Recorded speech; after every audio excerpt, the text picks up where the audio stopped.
Good Gut Live is back. Good Gut Live is here. Thank you all. For those joining us live, for those listening later, thank you so much for listening and watching. For those that could see our video, for those that are just listening, welcome to Good Gut Live yet again. Welcome.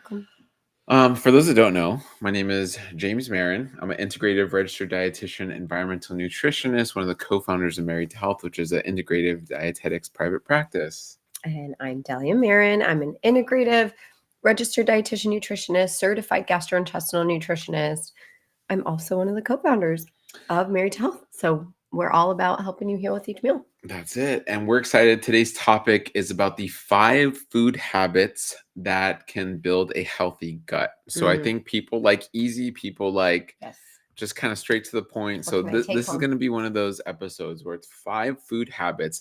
So if you don't know, we've been registered dietitians, which is crazy, over a decade. So we've been doing this a while. We've been reading up, studying nutrition, attending nutrition conferences. Part of our travel on an annual basis is like conferences. Like we're gearing up to go to another conference in like March, or no, I think it's in May. And then we're speaking at another conference in September. And then our life revolves around this, to say the least, learning and growing. And so the gut has really been the evolution of this. And that's why we love gut health. That's why we talk about gut health so much and specialize in gut health.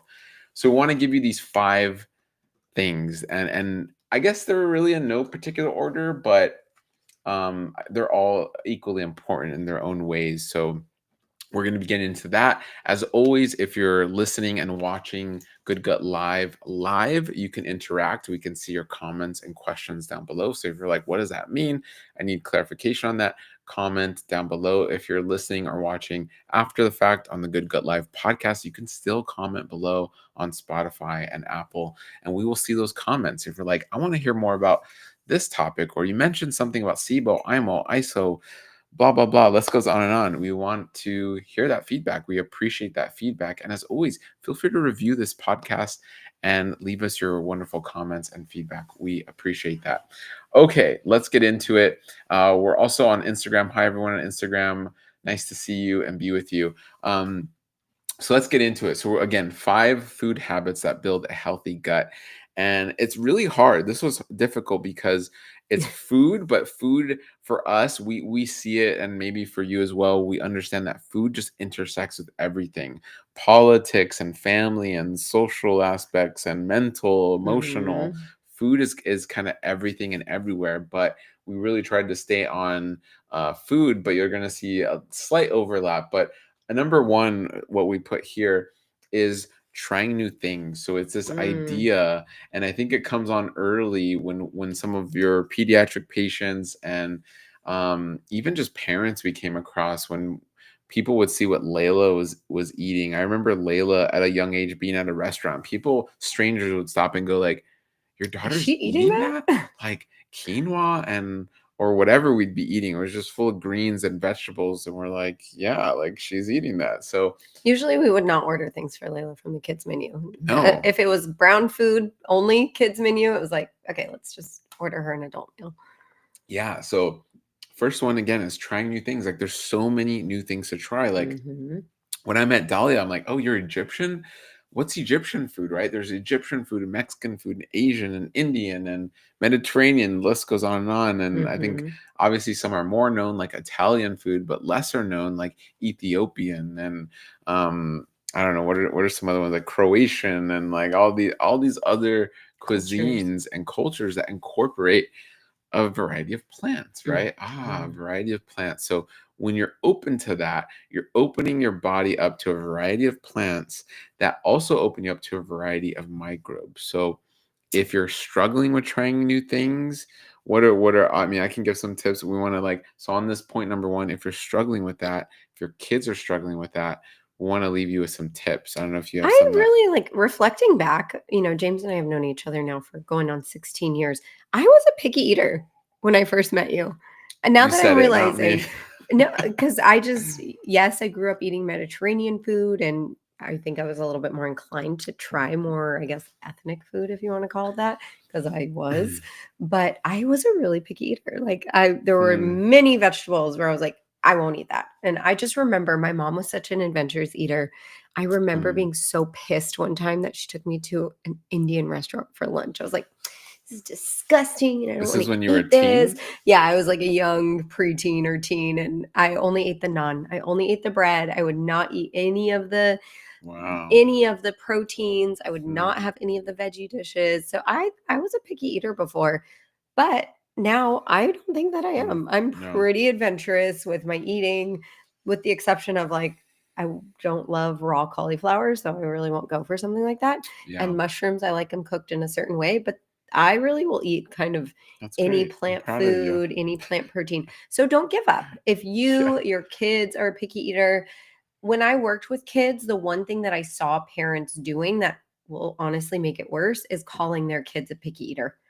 Because then that almost gives them an identity of, well, I'm a picky eater, so I got to live up to this identity that I've been transcribed. And I will say that for myself. Like my family always commented on my eating habits of like, you need to eat healthier, you need to do this, you need to do that. And I was like, no, I don't want to, because you're saying I have to. So don't give up. If you're again, maybe a selective eater, your kids are selective eaters, don't bring attention to it. Just keep offering the variety, and who knows, maybe one day it'll click like it did for me. And whether it's because they learned about nutrition like I did, whether it's because they decided they didn't want their gut to feel unwell anymore, because they wanted to be adventurous, because they didn't want to limit themselves in what they were eating, don't use labels, because ultimately the goal in trying different foods is trying different types of microbes in the food. We all have heard about the 30 plants per week study, right? It's like really going to beat that in. But, there's that study that came out in 2019, the American Gut Project, showing that those who consume the widest variety of foods, 30 plus plants per week in their experiment, had a wider diversity of bugs in their gut. So if you want different types of bugs, you need different types of foods, different colors, different consistencies, different categories of macros and micros. So get in your fruits, vegetables, nuts, beans, seeds, grains, legumes, herbs, and spices. And that can come from different cultures. Okay, so that's point number one. And we learned more about Dahlia there. A little picky eater, a little bit of a contrarian. Because if you're telling me this, I haven't lost that second part yet. No comment on that. If you guys want an episode of our relationship and how the heck it works being married to your business partner, then we could do a whole episode on that. Okay. That was just point one. We're point one in. Point two, we got it. I mean, this just fermented foods, right? If you want to build, you can't talk about building a healthier gut without fermented foods. And we want to say, we've talked about this on previous episodes, but you may have a challenge with fermented foods from just your taste bud profile. We've had many comment on the fact of like, I'll be drinking a kombucha, and many of our friends, whether it's at church or wherever we are, they're like, you can drink that whole bottle of kombucha. Like I have to I sip it over the course of days or weeks. And like, how do you drink that whole thing? Because of the acid, because of that I guess fermentation profile, it's very foreign to many of our palates, which is an indicator you need more fermented foods. Were you going to say something? I do remember when we first got into kombucha. Yeah. It was shortly after Layla was born. I could not stomach a whole bottle. It would make me literally feel like a balloon that was going to fly away with the amount of gas that I could get. So I couldn't tolerate a whole bottle of kombucha way back when, almost 10 years ago, basically, when we started drinking it.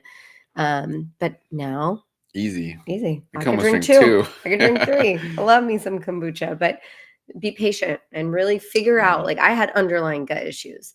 So I needed to work on them a little bit before I could tolerate more fermented foods. But I always tell my patients, when they are figuring it out and introducing the fermented foods, maybe we've cleared their SIBO, maybe they have inflammatory bowel disease or celiac, and we're trying to add more anti-inflammatory microbes, start with liquid fermented foods. They're going to be easier. Like, don't jump into kimchi.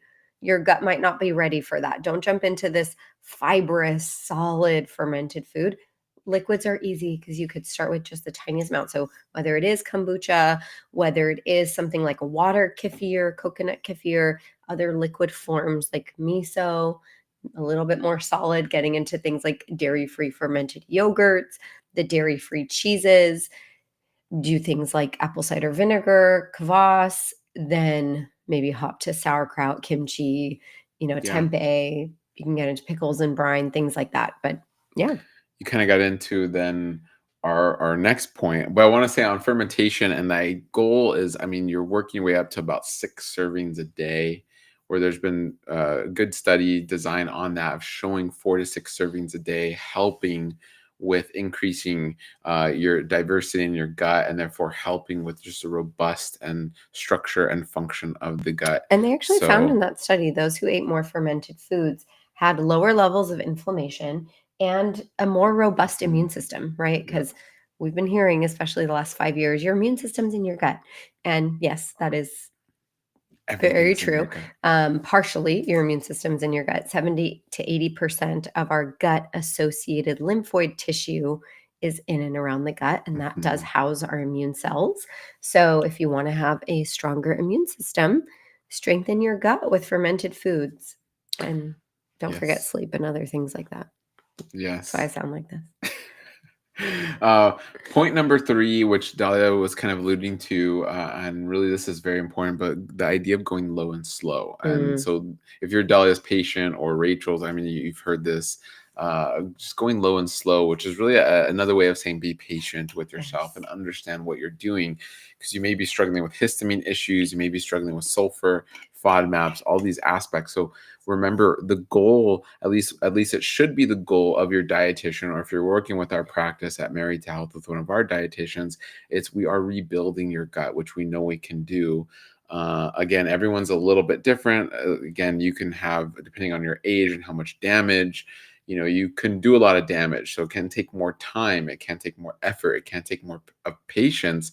But the idea is going low and slow and not being like, okay, I listened to Good Gut Live, or I read this book, so now bring on all the kimchi and sauerkraut. Half a cup of kimchi. You go from eating no fermented foods to all the fermented foods in one day. Usually it's not going to end well. There's some people that can do that, and they're semi-okay. There are a few people who can do that. But even recently, I made this really fresh garlic spread, and it was really fresh, and we ate a lot of it. And we even felt like, whoa, Dahlia was dying. It goes back to like her I literally IBS had to days. Take off my leggings. I was like, what is this? She was like, oh, this garlic, the allicin, the FODMAPs in it were doing its work. I mean, our microbes had a field day, and it was great. We liked that heat. I mean, we felt that heat of the garlic. It was reminiscent of like horseradish, right? Just you feel that heat. It was doing its thing, and it was like, wow. But over time, that spread it decreases in the enzymatic activity, and it's a lot more palatable. But we couldn't wait. But it was delicious. Okay, but you shouldn't eat a whole bunch of garlic. And I think that really helps also with just preserving your relationship with food, because what I do find happens is somebody eats a new food that they're excited about, which I love. I love the excitement. But maybe then, because of how much they had, their gut wasn't prepared to digest it. Maybe they didn't have the right microbes in place. Enzymes weren't on deck just yet. And they ate so much of it that they struggled with GI symptoms after. And understandably so. A lot of the times that then causes food fear. So then people from there are like, no, I can't eat that. I can't drink kombucha. I can't eat sauerkraut at all, right? They throw the baby out with the bathwater. So don't do that to yourself. Just say, okay, I went low and slow, adding a teaspoon at a time, 2 tablespoons at a time. And I worked up to half a cup. So I can eat, I can have half a cup of kombucha. I can have a tablespoon of kimchi. So now you're saying what you can have versus what you cannot. And just psychologically, mentally, emotionally, physically, especially, it's going to help just create a healthier relationship with foods for you. Yeah. So chill out. Go slow. And this connects too, but it can be a point of itself, which is point number 4 of these 5 tips, which is don't stress about food.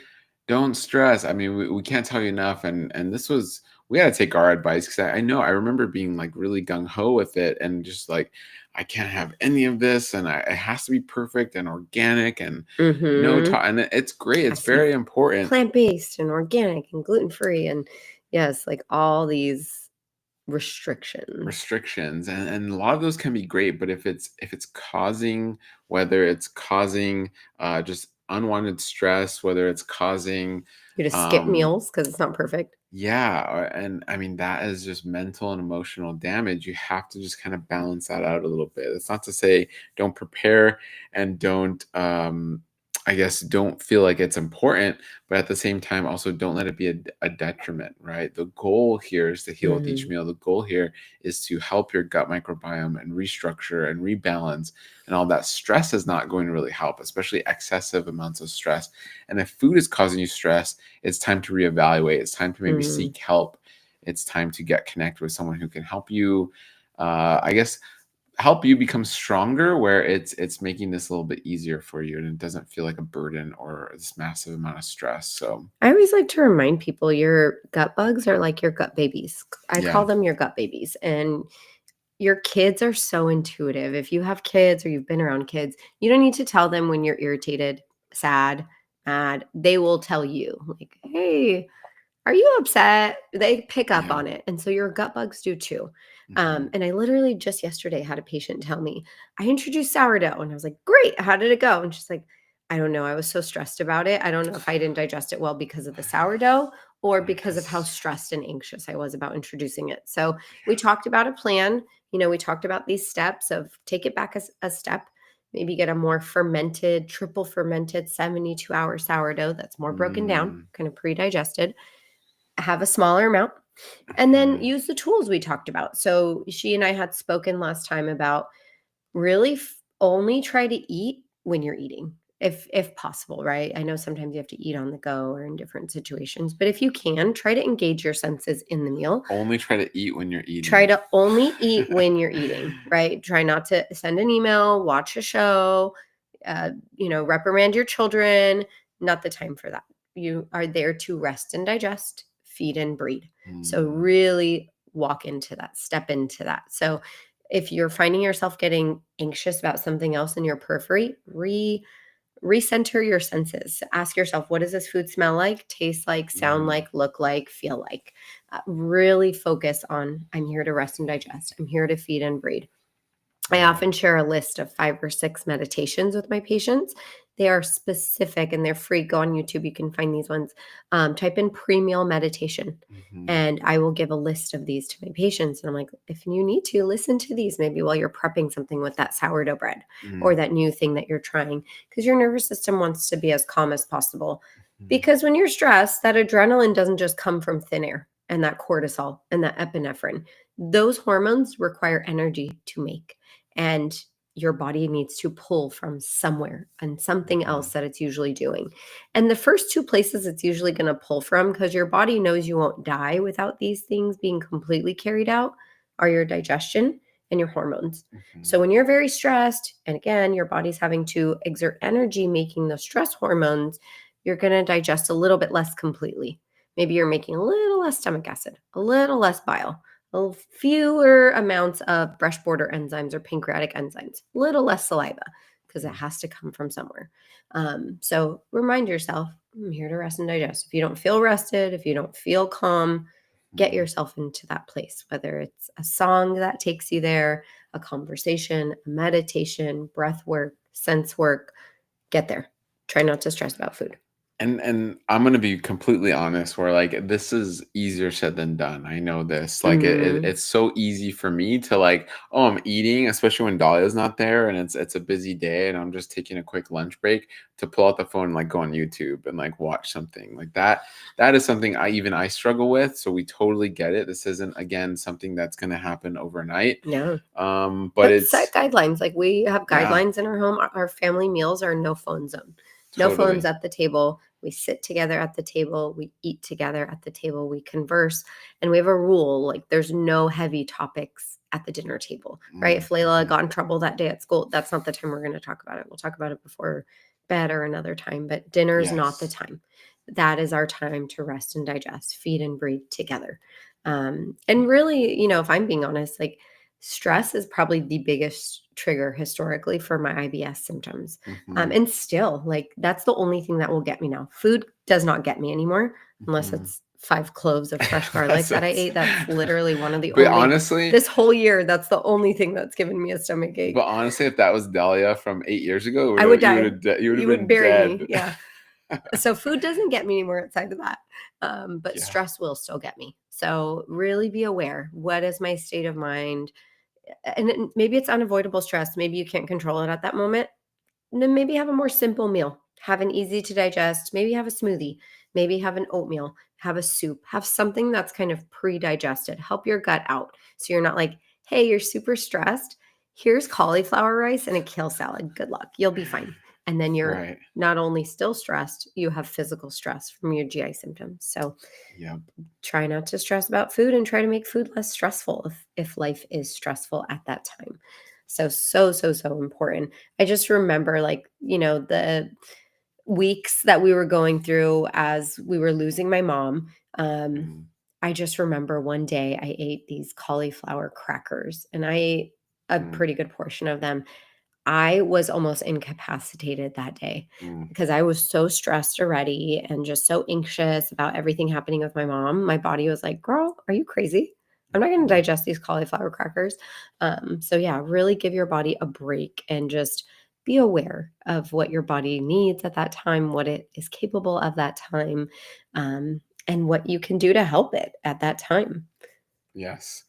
So yeah, it's very important. I've seen you progress a lot with just what you can handle and how you handle it, and just how you do that so well. But many factors going into this for sure.